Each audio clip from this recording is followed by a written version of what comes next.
शांताकारं भुजंगशयनं पद्मनाभं सुरेशं विश्वाधारं गगनसदृशं मेघवर्णं शुभांगं लक्ष्मीकान्तं कमलनयनं योगिभिध्यानगम्यं वंदे विष्णु भवभयहरं सर्वलोकैकनाथं।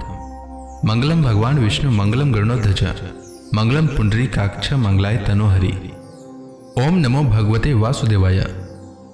आज का दिन आप सभी के लिए मंगलमय हो। आपका भक्ति कथा चैनल पर स्वागत है। भाद्रपद महीना भगवान श्री कृष्ण को बहुत ही प्रिय है। इस महीने में प्रतिदिन श्रीमद् भागवत महापुराण की कथा सुननी चाहिए। इससे सभी प्रकार के पापों का नाश होता है, घर में सुख समृद्धि आती है और मोक्ष की प्राप्ति होती है।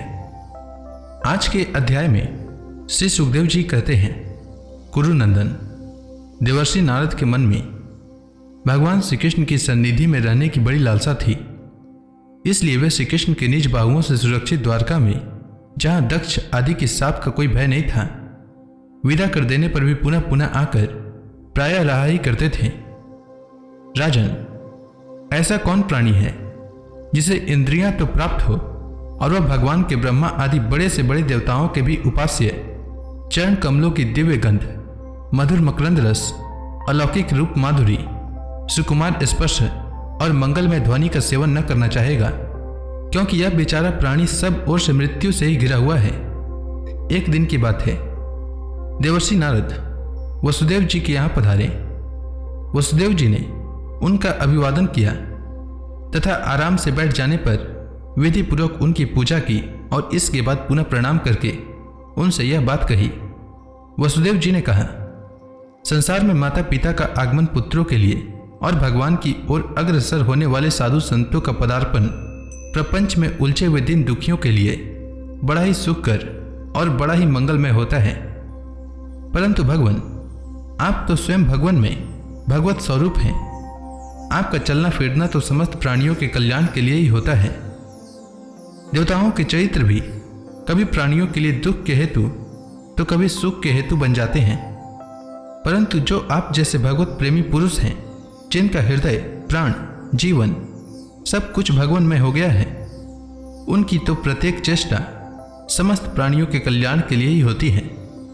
जो लोग देवताओं का जिस प्रकार भजन करते हैं, देवता भी परछाई के समान ठीक उसी रीति से भजन करने वालों को फल देते हैं, क्योंकि देवता कर्म के मंत्री हैं, अधीन हैं। परंतु सत्पुरुष दिन वत्सल होते हैं, अर्थात जो सांसारिक संपत्ति एवं साधन से भी हीन हैं, उन्हें अपनाते हैं। ब्राह्मण, तथापि आपसे उन धर्मों के साधनों के संबंध में प्रश्न कर रहे हैं जिसको मनुष्य श्रद्धा से सुन भर ले तो इस सब ओर से भयदायक संसार से मुक्त हो जाए। पहले जन्म में मैंने मुक्ति देने वाले भगवान की आराधना तो की थी, परंतु इसलिए नहीं कि मुझे मुक्ति मिले। मेरी आराधना का उद्देश्य था कि वे मुझे पुत्र रूप में प्राप्त हों। उस समय मैं भगवान की लीला से मुग्ध हो रहा था। सूरत, अब आप मुझे ऐसा उपदेश दीजिए जिससे मैं इस जन्म मृत्यु रूप भयावह संसार से, जिसमें दुख भी सुख का विचित्र और मोहक रूप धारण करके सामने आते हैं, अनायास ही पार हो जाऊं। श्री सुखदेव जी कहते हैं, राजन, बुद्धिमान वसुदेव जी ने भगवान के स्वरूप और गुण आदि के श्रवण के अभिप्राय से ही यह प्रश्न किया था। देवर्षि नारद उनका प्रश्न सुनकर भगवान के अचिंत्य अनंत कल्याण में गुणों के स्मरण में तन्मय हो गए और प्रेम एवं आनंद में भरकर वसुदेव जी से बोले। नारद जी ने कहा, यदुवंश शिरोमणि, तुम्हारा यह निश्चय बहुत ही सुंदर है, क्योंकि यह भागवत धर्म के संबंध में है, जो सारे विश्व को जीवन दान देने वाला है, पवित्र करने वाला है। वसुदेव जी, यह भागवत धर्म एक ऐसी वस्तु है जिसे कानों से सुनने, वाणी से उच्चारण करने, चित्त से स्मरण करने, हृदय से स्वीकार करने या कोई इसका पालन करने जा रहा हो तो उसका अनुमोदन करने से ही मनुष्य उसी क्षण पवित्र हो जाता है, चाहे वह भगवान का एवं सारे संसार का द्रोही ही क्यों न रहा हो। जिनके गुण, लीला और नाम आदि का श्रवण तथा कीर्तन पतितों को भी पावन करने वाला है, उन्हीं परम कल्याण स्वरूप मेरे आराध्य देव भगवान नारायण का तुमने आज मुझे स्मरण कराया है। वसुदेव जी, तुमने मुझसे जो प्रश्न किया है, इसके संबंध में संत पुरुष एक प्राचीन इतिहास कहा करते हैं। वह इतिहास है ऋषभ देव के पुत्र 9 योगेश्वरों और महात्मा विदेह का शुभ संवाद। तुम जानते ही हो कि स्वयंभू मनु के एक प्रसिद्ध पुत्र थे प्रियव्रत। प्रियव्रत के अग्निद्र, अग्निद्र के नाभि और नाभि के पुत्र हुए ऋषभदेव। शास्त्रों में उन्हें भगवान वासुदेव का अंश कहा गया है। मोक्ष धर्म का उपदेश करने के लिए उन्होंने अवतार ग्रहण किया था। उनके 100 पुत्र थे और सब के सब वेदों के पारदर्शी विद्वान थे। उनमें सबसे बड़े थे राजर्षि भरत। वह भगवान नारायण के परम प्रेमी भक्त थे। उन्हीं के नाम से यह भूमिखंड, जो पहले अजनाब वर्ष कहलाता था, वह भारतवर्ष कहलाया। यह भारतवर्ष भी एक अलौकिक स्थान है। राजर्षि भरत ने सारी पृथ्वी का राज्य भोग किया, परंतु अंत में इसे छोड़कर वन में चले गए। वहां उन्होंने तपस्या के द्वारा भगवान की उपासना की और 3 जन्मों में वे भगवान को प्राप्त हुए। भगवान ऋषभदेव के शेष 99 पुत्रों में 9 पुत्र तो इस भारतवर्ष के सब ओर स्थित 9 द्वीपों के अधिपति हुए और 81 पुत्र कर्मकांड के रचयिता ब्राह्मण हो गए। शेष 9 सन्यासी हो गए। वे बड़े ही भाग्यवान थे। उन्होंने आत्मविद्या के संपादन में बड़ा परिश्रम किया था और वास्तव में वे उसमें बड़े निपुण थे। वे प्रायः दिगंबर ही रहते थे और अधिकारियों को परमार्थ वस्तु का उपदेश किया करते थे। उनके नाम थे कवि, हरि, अंतरिक्ष, प्रबुद्ध, पिपलायन, आविर्होत्र, द्रुमिल, चमस और करभाजन।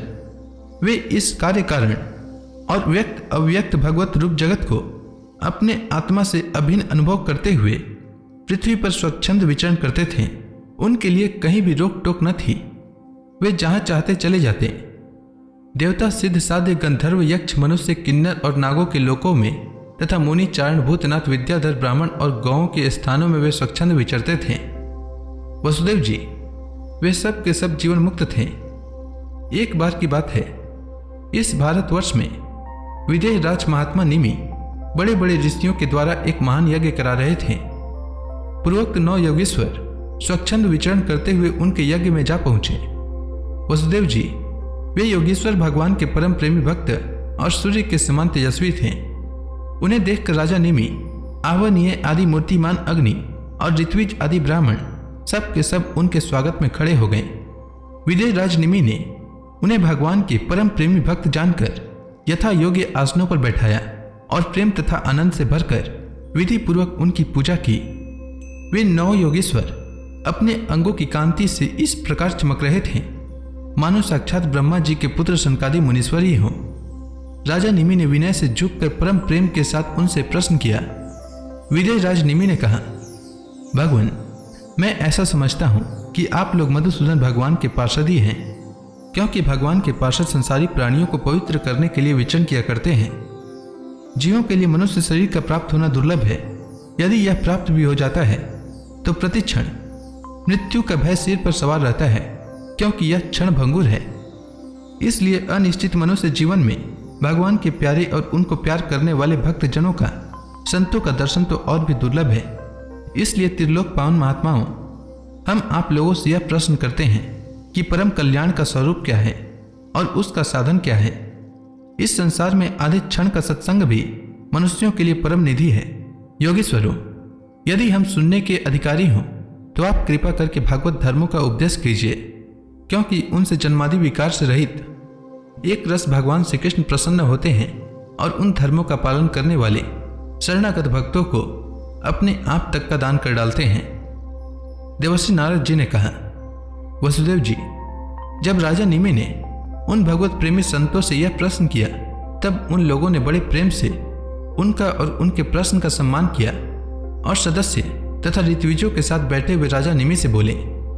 तो इसी के साथ यह अध्याय समाप्त हुआ। इसके आगे 9 योगीश्वरों ने राजा निमि से क्या कहा, यह मैं कल के अध्याय में सुनाऊंगा। तब तक के लिए भगवान हरि का नाम लेते रहें। तो प्रेम से बोलिए भगवान विष्णु की जय, श्री कृष्ण भगवान की जय, समस्त देवी देवताओं की जय।